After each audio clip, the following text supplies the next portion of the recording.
I used to wanna be like Michael Jordan. Figured I would hit the NBA and make me a fortune. What's going on, world? It's your boy Tay Wiggs here again. Talking about the NBA Finals. For y'all who don't know me, you can follow me on Twitter at TAE_WIGGS. That's Tay Wiggs. First of all, let's talk about the San Antonio Spurs last night, the type of game they had. First of all, I want to tip my hat off to Tim Duncan for playing a hell of a game last night.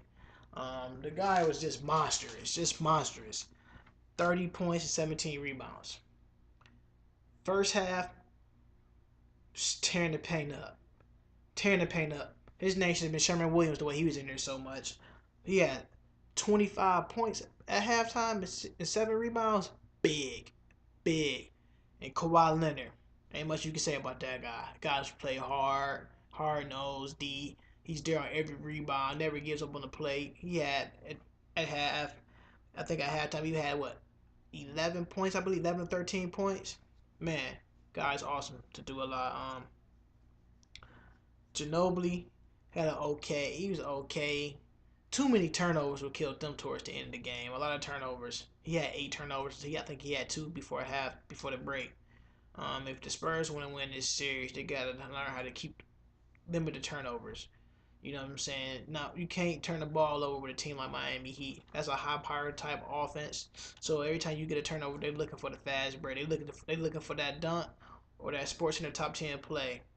Um, I want to talk about Danny Green too as well. 1 for 5. They was on him. He cannot create his own shot. He's a catch and shoot. He's a catch and shoot type of player. Um, Tony Parker, he was 6 for 23 last night. I need more for Tony Parker if the Spurs want to get that win. Um, Basically sums it up that the Spurs had the game in their hands. The Spurs had the game in their hands. It was right there. The biggest lead they had was 13 points. That went down. Like that, we just seen the margin shrink. Um, Missing key free throws. Kawhi Leonard get a key rebound, come down, they foul him, put him in the free throw line. He missed the first one, but make the second one. Okay, Miami come down to score. Ginobili get fouled. He do the same thing. He split the pair. He goes 1 for 2 from the free throw line, and turnovers hurt. First of all, I just want to talk about LeBron James. For the first 3 quarters, still playing timid. Still playing timid. I think he could do better in the fourth quarter. Like I said, LeBron James, put your back towards the basket, man. Go to work in the wheelhouse. Can't stop you in the wheelhouse. Forget about Tim Duncan and all them being down there in the post. Only 2 things can happen down there. They foul you or you make the basket. Do what you gotta do, man. It's a 50-50 chance. He had 32 points, 10 rebounds, 11 assists. D-Wade had 14, but he didn't play that much in the fourth quarter. He played like the last 3 minutes of the fourth quarter, where you want your stars at.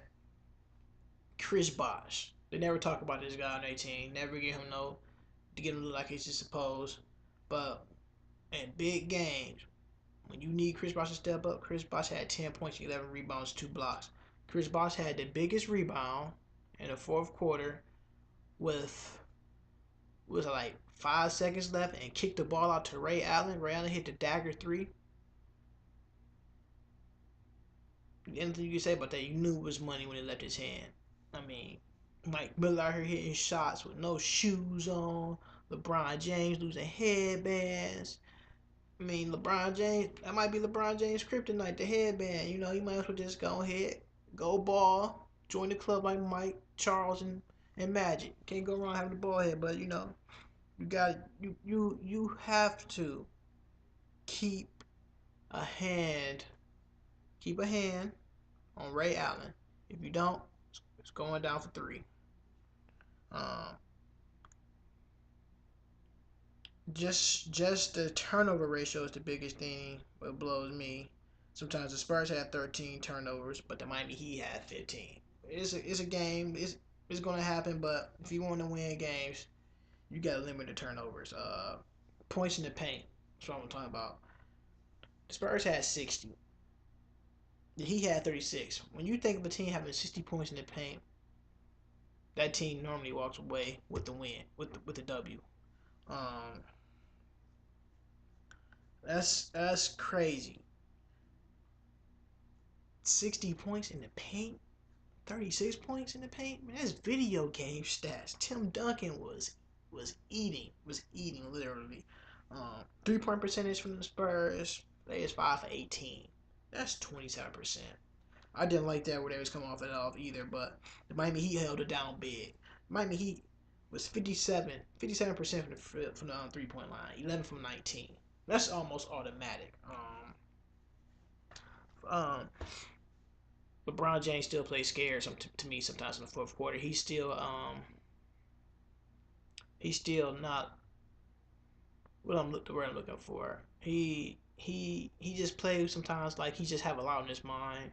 I don't know if it's something wrong with his psyche or anything like that, but LeBron just had to just, if you want to win this game, dude, you just gotta forget about Chris bossing him. Like, dude, go to the hole. I mean, they're gonna give you the calls, like, cause who you are, you the MVP. Last time I checked, the MVP do get most of the calls. But sometimes one thing I hear about LeBron James when he's out there playing basketball, when he goes to the hole and he misses layups, he always cry for the foul. He sit on the floor. Now, while you sit on the floor for about 3 seconds into that shot clock, the Spurs have ran their offense and scored. So if they would have lost that game, I wasn't gonna blame it on nobody but LeBron. LeBron cries when he hit the floor for a foul. Even if his headband comes off, he wants the foul. You got to get off that floor, guy, and start playing basketball. You can't sit there and just complain about a foul call here and there, tick for tat. Like, dude, everybody gets fouled. That's anybody. Um, the second thing I'll talk about how Mario Chalmers had a nice first half. He was 4 for 5 with 10 points. That's another key reason why they won too as well. Um, who else? No, notice we didn't see no Norris Cole that whole night. He didn't play at all. He did not touch the floor. Udonis hasn't not touched the floor. Players that we normally see in these games haven't touched the floor. If they went a different approach with the Birdman was in foul trouble. He could not guard Tim Duncan. Tim Duncan had him wherever he wanted to. Boris Diaw was just going to the hole, just dumping the ball to Tim Duncan. Tim Duncan laying it up for two, and slamming it. The Spurs missed out a key free throws on the stretch to win the game. I thought, me personally, got to me, you got to win. You can't let the lead go from 13 to a 1 point lead for the Heat. Once you get them guys, once it's a close game, it's pretty much almost like the Miami Heat pretty much got it. The Miami Heat play a little small ball around that particular time. Um,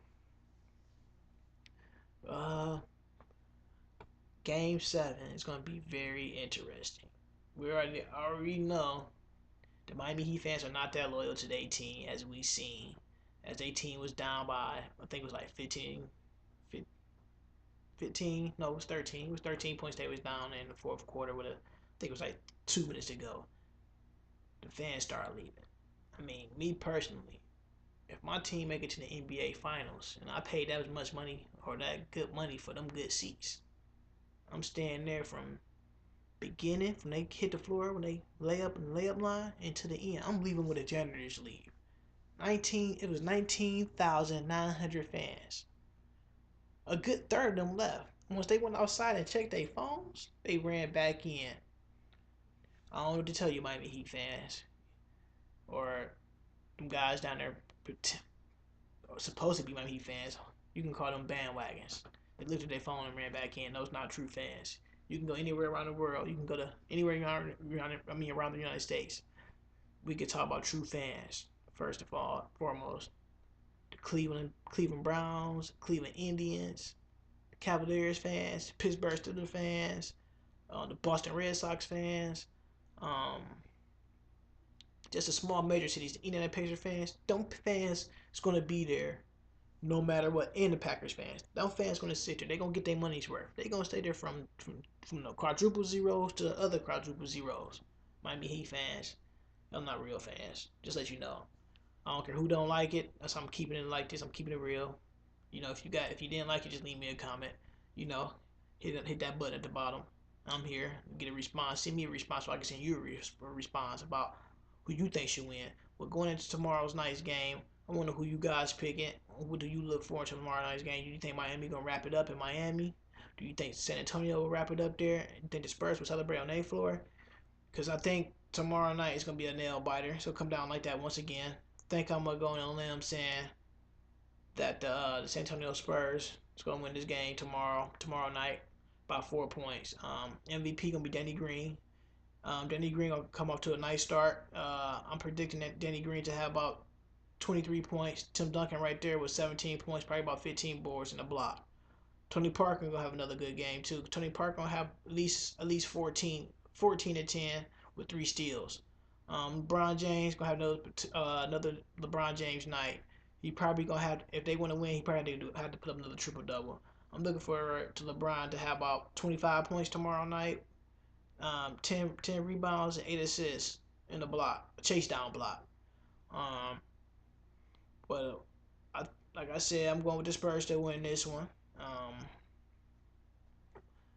and the final score, I'm gonna say 97-92, favoring the Spurs. It's your boy. To once again, it's your boy Tay Wiggs. Hit me up on the Twitter at TAE_WIGGS Wiggs. Until next time, if we win next time, there ain't gonna be no game 8, folks. So I'm gonna leave out with this for you. Go Spurs.